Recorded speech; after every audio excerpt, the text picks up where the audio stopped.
So far, we've cheated a little bit by specifying that every class that is participating in our scenario actually has just a single constructor. So the car has a single constructor, the engine has a single constructor, and of course the different logs also have just a single constructor, even though we haven't defined it explicitly. Now the question is, how does resolution work if you have more than one constructor? So for example, let's suppose that I have another constructor for car.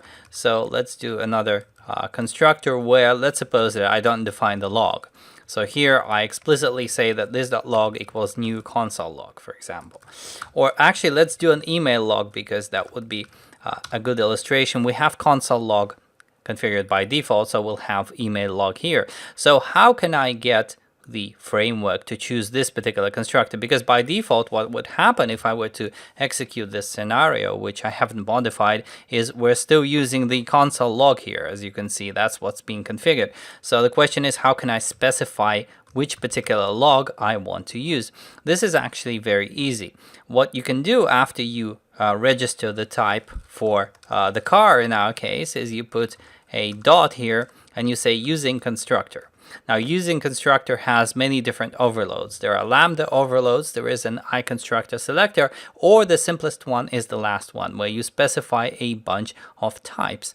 So you specify the types of the constructor that you want to call. Now, by default, what would happen is the container would call the constructor with the most number of arguments. So that's why it's initializing both the engine and the log using the dependency injection container, because by default, it goes for the most explicit, the most populated constructor. If we want to use this constructor, which is a bit more constrained, then we have to specify it using this construct. So using constructor, and then we specify type of engine, and that's it. So we're basically saying, please use a constructor which has one argument, and the type of argument is engine. If we wanted a constructor with more arguments, we would put a comma here, and we would say something like type of ilog, for example, to explicitly specify the constructor.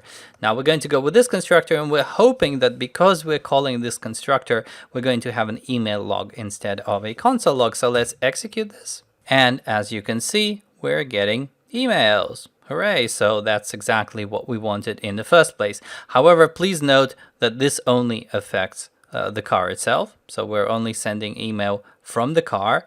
The engine, because it's using the dependency injection container, is continuing to use the ordinary console log mechanism.